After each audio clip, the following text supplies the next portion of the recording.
সন্ধ্যার পর গ্রামে এক অদ্ভুত নিস্তব্ধতা নেমে আসে। চারদিক যেন হঠাৎ অন্ধকারে ঢেকে যায়।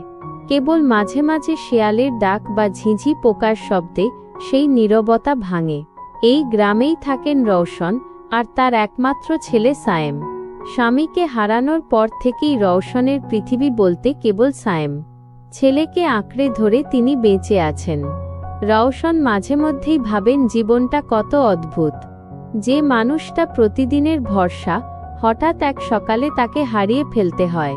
কিন্তু দুঃখের মাঝেও উপহার হয়ে আসে এক সন্তান। সায়েম আমার একমাত্র সম্বল। ছেলেটি এখন ক্লাস 7-এ পড়ে। শান্ত ও লাজুক স্বভাব।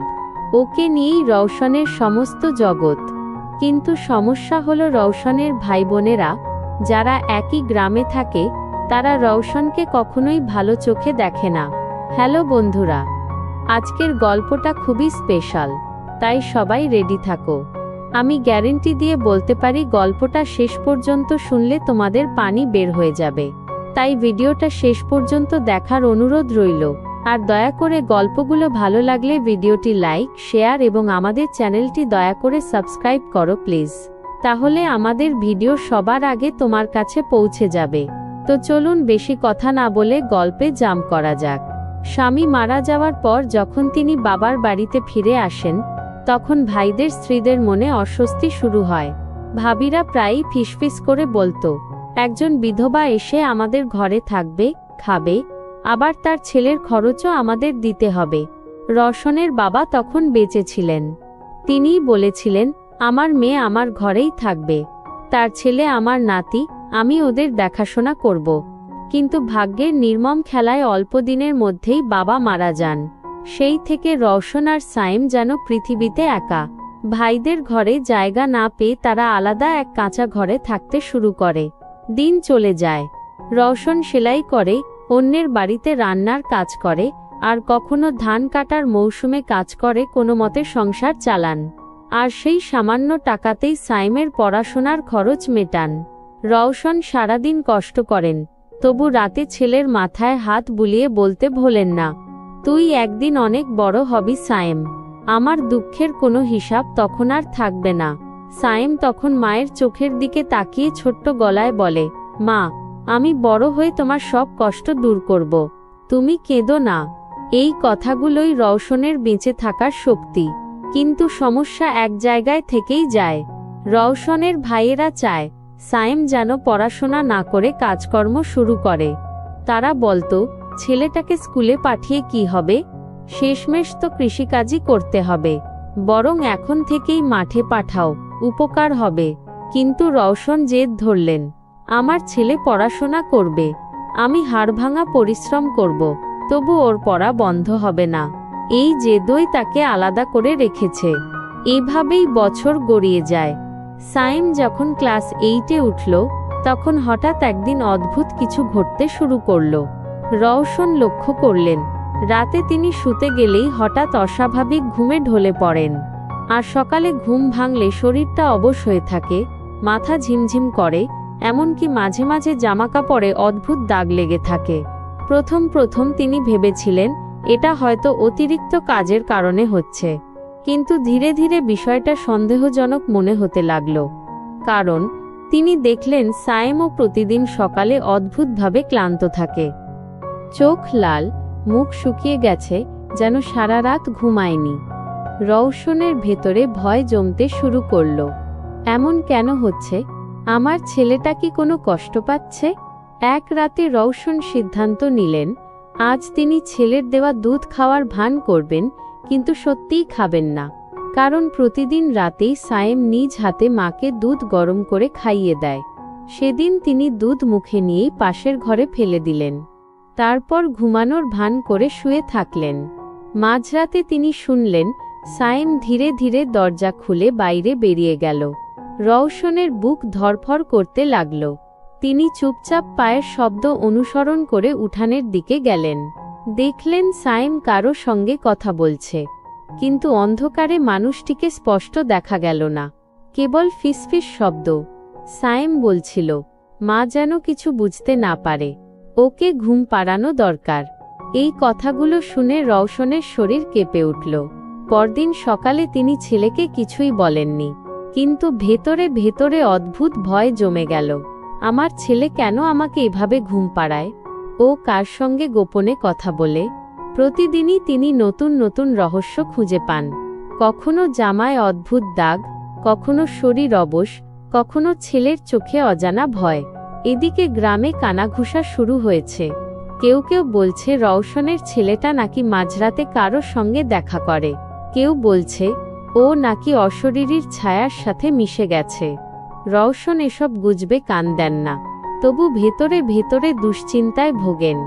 একদিন দুপুরে তিনি বাড়ির পাশের পুকুরে কাপড় ধুচ্ছিলেন। তখন পাশের বাড়ির জাহেদা খালা এসে বললেন, বোন, শুনছিস? তোর ছেলেকে নাকি কাল রাতে মাঠের দিকে দেখা গেছে। রওশন অবাক হয়ে বললেন, মাঠে? রাতের বেলা? জাহেদা খালা মাথা নেড়ে বললেন, হ্যাঁ, অনেকেই বলেছে। ও একা নয়, কারো সাথে ছিল। রওশনের বুকের ভেতর কেমন যেন মোচড় দিল। তাহলে সত্যিই কিছু হচ্ছে। সেদিন রাতে আবারও তিনি দুধ খাওয়ার ভান করলেন। এবার ঘুম ভান করতে করতেই চোখ আধখোলা রাখলেন। মাঝরাতে হঠাৎ দেখলেন সায়েম মশারির ভেতর থেকে বেরিয়ে আসছে, হাতে ছোট্ট একটা ব্যাগ। ধীরে ধীরে দরজা খুলে বাইরে গেল। রওশন নিঃশব্দে ওর পিছু নিলেন। বাড়ির পাশের বটগাছটার দিকে যেতেই দেখলেন এক অচেনা লোক দাঁড়িয়ে আছে। সায়েম তার হাতে কিছু দিল, আর লোকটি ওকে কিছু প্যাকেট ধরিয়ে দিল। রওশন ঠক ঠক করে কাঁপতে লাগলেন। আমার ছেলে কিসের লেনদেন করছে? এটা কি ওষুধ? ভোর হলে তিনি সায়েমকে ডাকলেন, বাবা, তুমি রাতে কোথায় গেলে? সায়েম মায়ের চোখের দিকে তাকাল না, শুধু বলল, কিছু না মা, পড়াশোনার জন্য কিছু বই কিনতে হবে, তাই। কিন্তু রওশন বুঝলেন ছেলে মিথ্যা বলছে। এইভাবে একের পর এক রহস্য জমতে লাগল। রওশন দিনভর কাজ করতে যেতেন, আর রাতে ছেলের অদ্ভুত আচরণ লক্ষ্য করতেন। তিনি একদিন সিদ্ধান্ত নিলেন, এবার আমি পুরো সত্যি জানব। ছেলের উপর আস্থা আছে, তবু এই গোপন রহস্য আমাকে কুরে কুরে খাচ্ছে। এভাবেই গল্প ধীরে ধীরে জটিল হতে থাকে। সায়েমের চোখের নিচে কালো দাগ, মুখ শুকনো, ক্লাসে ঠিকমতো মনোযোগ নেই। শিক্ষক পর্যন্ত এসে রওশনকে বললেন, আপনার ছেলে আগের মতো নেই, পড়াশোনায় মন দিচ্ছে না। রওশনের মাথা ঝিমঝিম করতে লাগল। আমার ছেলে কেন এমন হয়ে যাচ্ছে? কে ওকে এভাবে পরিবর্তন করছে? কিন্তু তিনি তখনও জানেন না এই রহস্যের ভেতরে লুকিয়ে আছে এমন এক সত্যি যা তার জীবনের মোড় ঘুরিয়ে দেবে। কারণ সায়েমের প্রতিটি পদক্ষেপ আসলে কোনো কাকতালীয় ঘটনা নয়। এর পেছনে আছে এমন এক পরিকল্পনা যা রওশনের চোখে জল এনে দেবে। রওশন সেদিন রাতের দৃশ্য দেখার পর থেকেই ভেতরে ভেতরে ভয় পেতে লাগলেন। ছেলে যেভাবে গোপনে কোনো অচেনা লোকের সঙ্গে লেনদেন করছে তা একেবারেই স্বাভাবিক নয়। পরদিন সকালে তিনি ইচ্ছা করে ছেলের ব্যাগটা ঘাঁটলেন। ভেতরে কিছু খাতাপত্র ছিল ঠিকই, কিন্তু সাথে ছোট ছোট প্যাকেটও ছিল। সেগুলোতে কি আছে তিনি বুঝতে পারলেন না। হঠাৎ পিছন থেকে সায়েম এসে দাঁড়াল। মা, তুমি আমার ব্যাগে হাত দিচ্ছ কেন? রওশন অপ্রস্তুত হয়ে গেলেন। না, আমি শুধু কাপড় ভাঁজ করছিলাম। সায়েম কিছু না বলে ব্যাগটা টেনে নিয়ে গেল। তার চোখে এমন এক কৌতূহলী দৃষ্টি যা রওশনের বুক কাঁপিয়ে দিল। সন্ধ্যায় রওশন পাশের বাড়ির জাহেদা খালাকে ডেকে ফিসফিস করে বললেন, খালা, আমি খুব চিন্তায় আছি। আমার ছেলে রাতে কোথায় যায় জানি না। জাহেদা খালা দীর্ঘশ্বাস ফেলে বললেন, বোন, আমিও তো ওকে কয়েকবার দেখেছি, কিন্তু ভেবেছি হয়তো কারো সঙ্গে খেলা করে। তবে তোর ছেলেটার চেহারায় এখন অন্যরকম ভাব আছে, সাবধান থাকিস। রওশন তখন ঠিক করলেন সত্যি উদ্ঘাটন করতেই হবে। একদিন রাতে তিনি লুকিয়ে সায়েমের পিছু নিলেন। আগের মতোই ছেলেটি বাড়ি থেকে বেরিয়ে বটগাছের কাছে গেল। সেখানে আগের সেই অচেনা লোক দাঁড়িয়ে ছিল।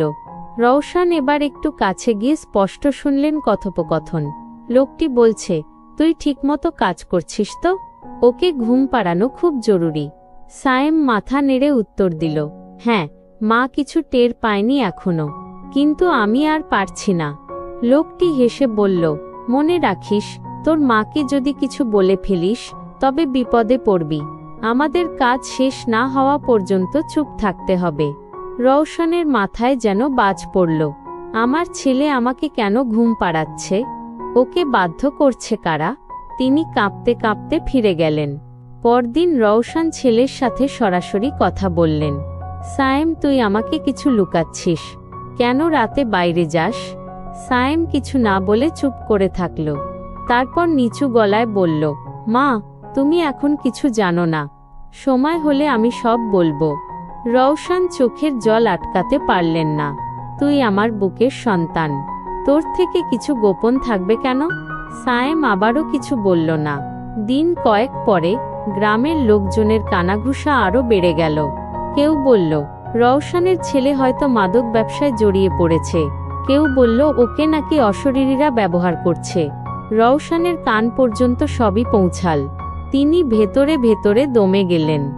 এক রাতে তিনি সাহস করে বটগাছের আড়ালে দাঁড়িয়ে রইলেন। এবারও সায়েমেল। তবে এবার দৃশ্যটা ভিন্ন। অচেনা লোকটির হাতে মোটা টাকা। সে সায়েমকে দিল আর বলল, দেখ, এই টাকাগুলো দিয়ে তোর মাকে ভালো খাওয়াবি, কিন্তু তাকে কিছু টের পেতে দিবি না। সায়েম টাকা নিয়ে মাটির দিকে তাকিয়ে বলল, আমার মা যেন কষ্ট না পায়, এই শর্তেই আমি কাজ করছি। লোকটি হেসে উত্তর দিল, কষ্ট পাবে না, তবে আমাদের কাজ শেষ হলে সব বুঝবি। রওশনের বুকের ভেতর ঝড় বয়ে গেল। আমার ছেলে টাকা পাচ্ছে, কিন্তু কিসের বিনিময়ে? পরদিন তিনি ছেলেকে আবার জিজ্ঞেস করলেন, এই টাকাগুলো কোথা থেকে আনিস? সায়েম এবারও এড়িয়ে গেল, কিন্তু রওশন তার মুখে দৃঢ়তা লক্ষ্য করলেন।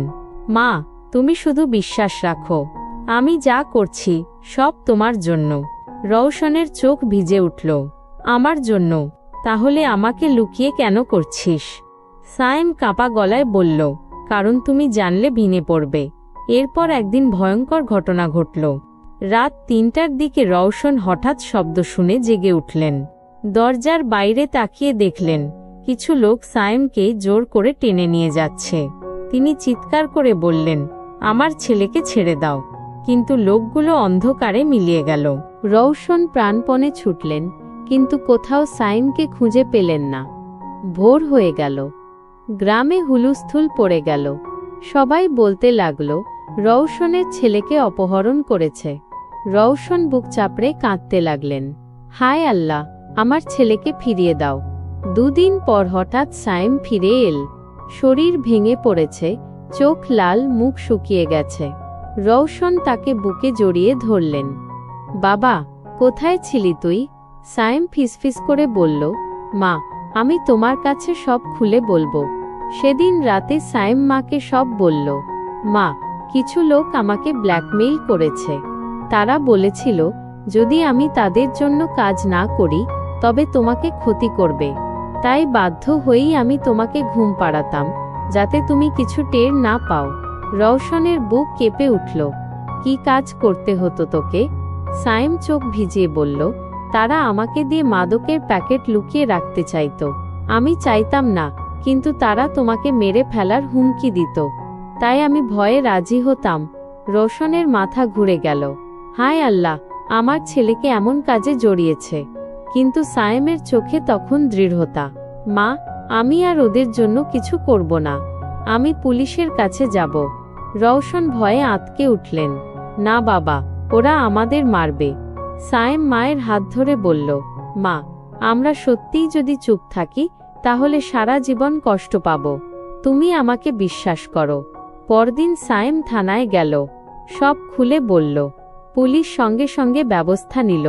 কিছুদিনের মধ্যেই সেই চক্র ধরা পড়ল। গ্রামে হইচই পড়ে গেল। সবাই অবাক হয়ে গেল। যে ছেলেকে আমরা সন্দেহ করতাম সে আসলে আমাদের বাঁচাল। রওশনের চোখ ভিজে গেল। তিনি ছেলেকে বুকে জড়িয়ে বললেন, তুই আমার সত্যিকারের গর্ব। তুই মিথ্যা পথে হাঁটিসনি, বরং আমাদের জন্য দাঁড়িয়েছিস।